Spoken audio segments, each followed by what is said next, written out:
Hope you all are doing great. Today's discussion is little different because I was going through. I'm reading one of the article which I want to discuss with you. That is about the article states about the topic is accumulating treasures of the heart. So it excites me to discuss about this with you to share about it. So let me start this before. Okay, I'll just read two lines before I start. Okay, that is by helping others become happy, we too become happy. Okay, this also a tenet of psychology.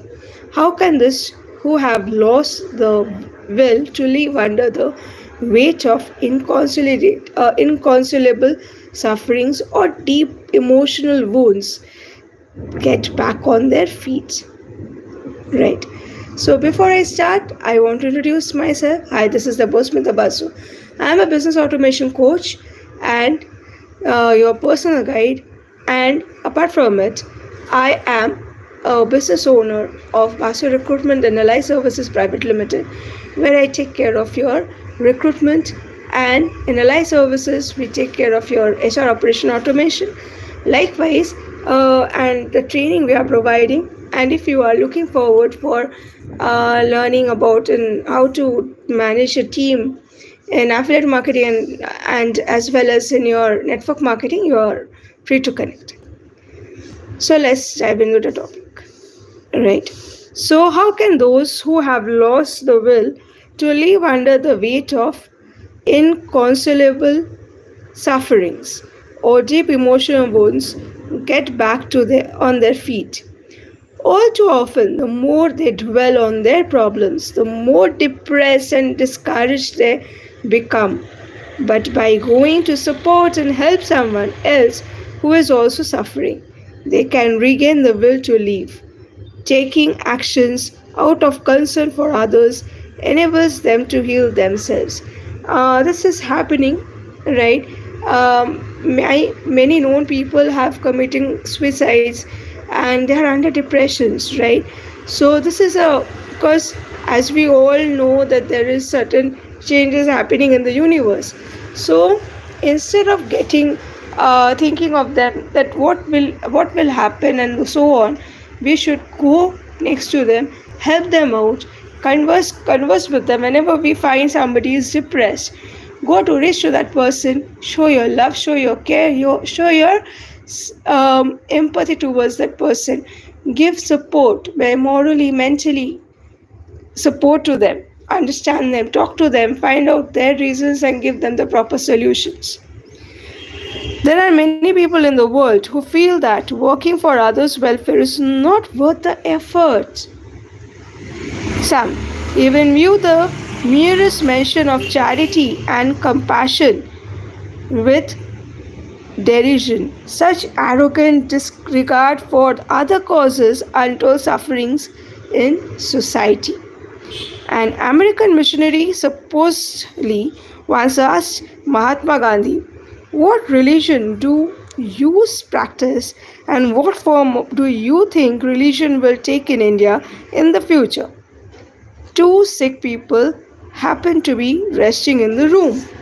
Pointing in their direction, Gandhi replied simply, "My religion is serving and working for the people. I am not preoccupied with the future." For Gandhi's politics and government were also a matter of service, and as Rabindranath Tagore said of helping the most destitute, it's all about the action.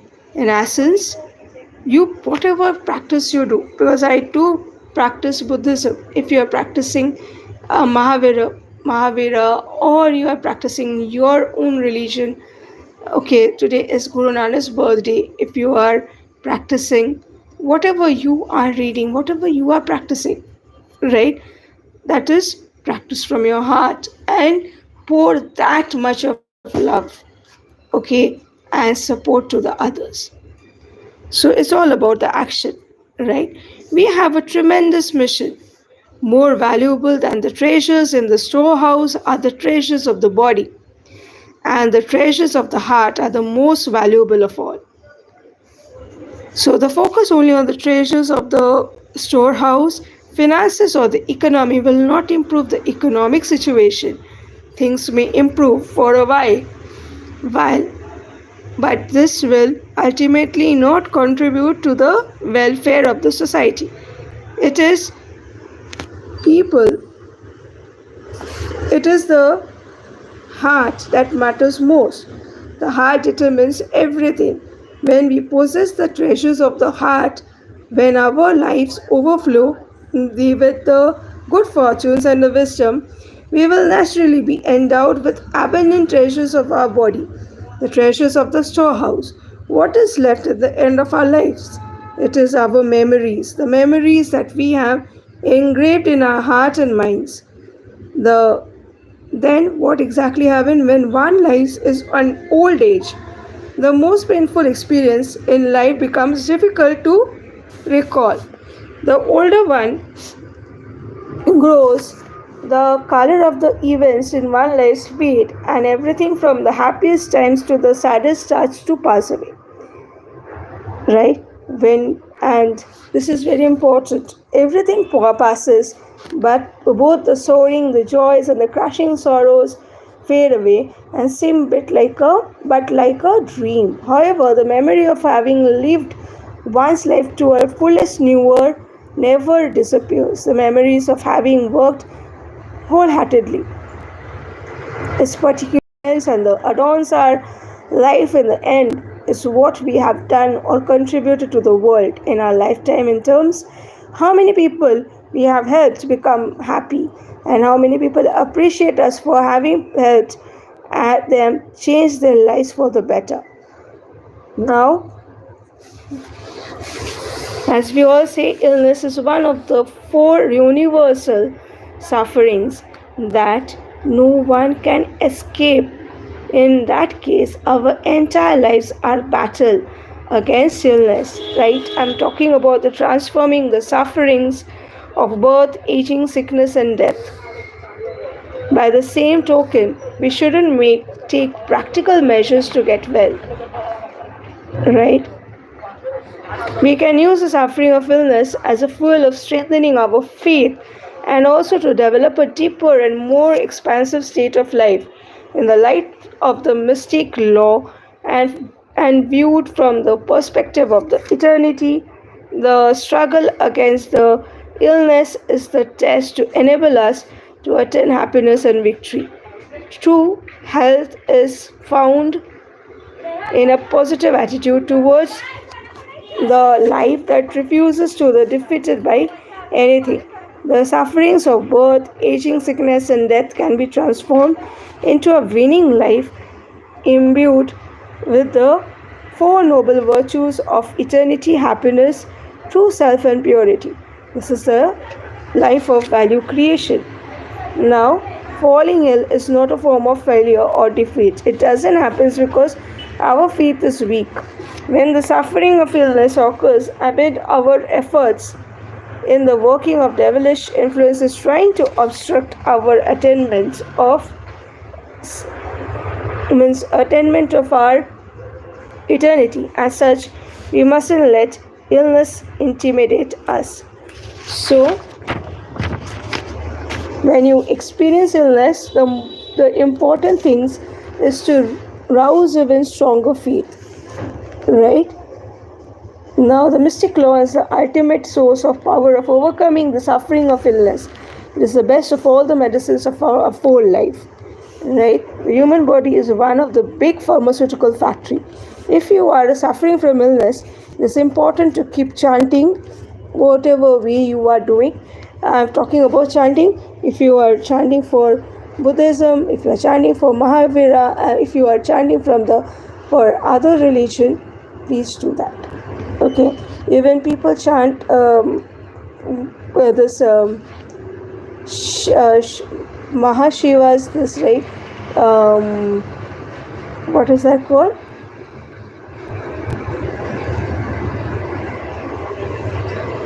Om Trambakam, this one, Mahamrityunjaya mantra, right? So yes, that also you can chant, and even you can chant Om whatever you are chanting, you are believing in, right?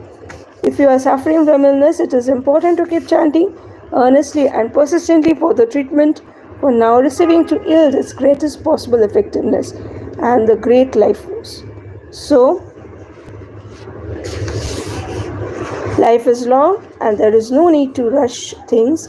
I think it's a prudent in the case of psychological disorder to seek professional advice and take time to get proper care and treatment. Everyone's situation is different. There is no universal prescription or panacea, but there is one point I wish to emphasize. I can affirm that none of you apply the mystic law in destined to be unhappy.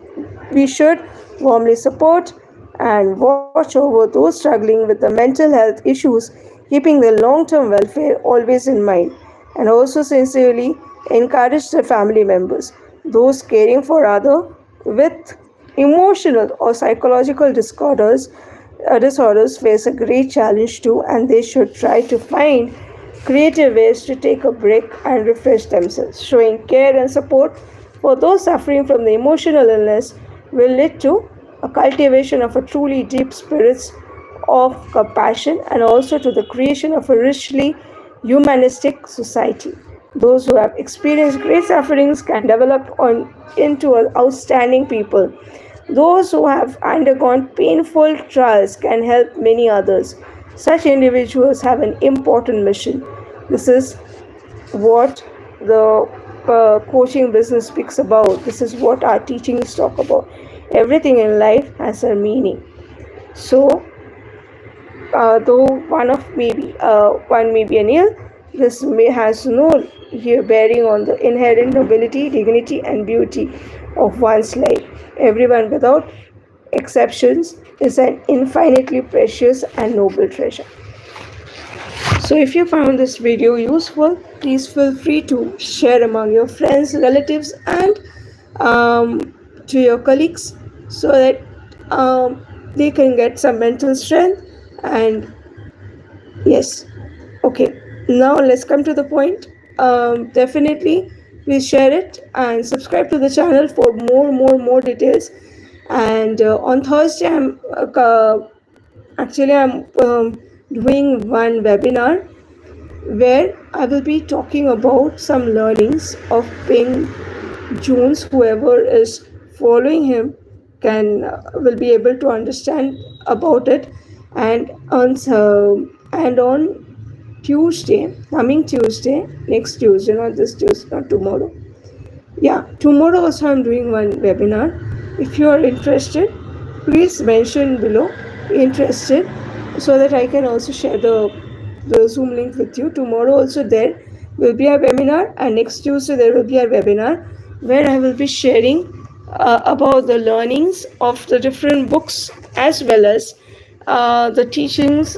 You will be, if you have any resilience as a coach or a digital coach or a healer or any you are into sales business and you are into a business solo entrepreneur and you are not confident in doing sales, so breaking your cells or that the resilience that is going to be happening on this Tuesday. I will be talking with the job seekers, those who are looking for a job.